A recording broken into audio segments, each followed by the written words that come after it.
और बिल्ली की कहानी। एक जंगल में एक बड़ा सा बरगद का पेड़ था। उस पेड़ के छाल में एक बूढ़ा बाज रहता था। वह बाज अंधा था, इसके कारण वह कहीं बाहर नहीं जा पाता। उस पेड़ पे बहुत सारे पंछी भी घोंसला बनाकर अपने बच्चों के साथ रहते थे। वह पंछियां पूरा दिन भोजन ढूंढने में लग जाते। यह बूढ़ा बाज पंछियों के बाहर जाने पर उनकी बच्चों को अच्छी कहानियां बोलते हुए ध्यान रखता। शाम को घर लौटने वाले पंछी उनके लाए हुए भोजन में थोड़ा सा बाज को भी देते। ऐसे समय बीतता गया। एक दिन वहाँ से गुजरता हुआ एक बिल्ली पेड़ पे खेल रहे पंछियों के बच्चों को देखा। आहा, बच्चे बहुत नरम हैं।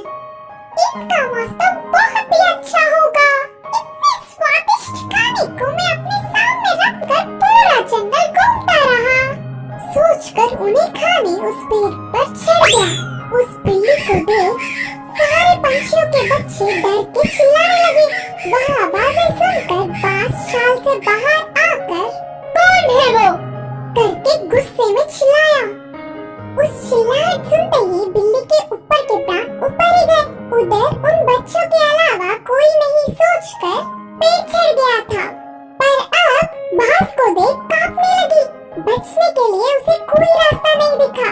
जो होगा सो होगा सोचकर साहस करके कहा, हाँ, मैं एक बिल्ली हूँ।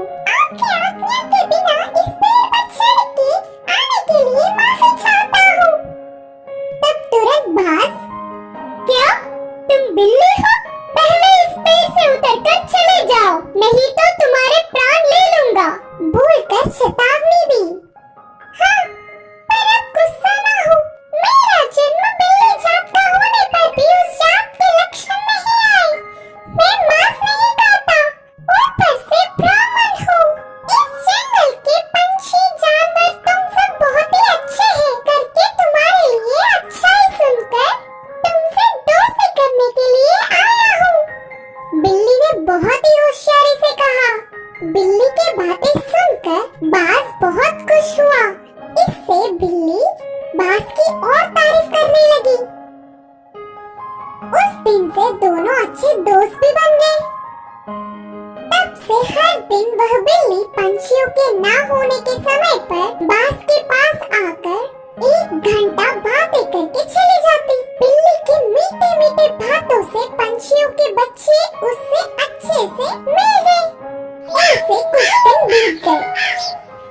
फिर मौका देख हाथ आए हुए हर एक बच्चे को खाना शुरू कर दिया। बिल्ली खाने के बाद बिना किसी को दिखे उन बच्चों की हड्डियों को बाज के रहने वाले छाल में फेंक दिया। आगे आगे पेड़ पे रहने वाले पंछी अपने बच्चों को गायब होता देख वह सब एक दिन इकट्ठा होकर बाज के पास आकर अपने बच्चों के गायब होने वाले खबर पूछे।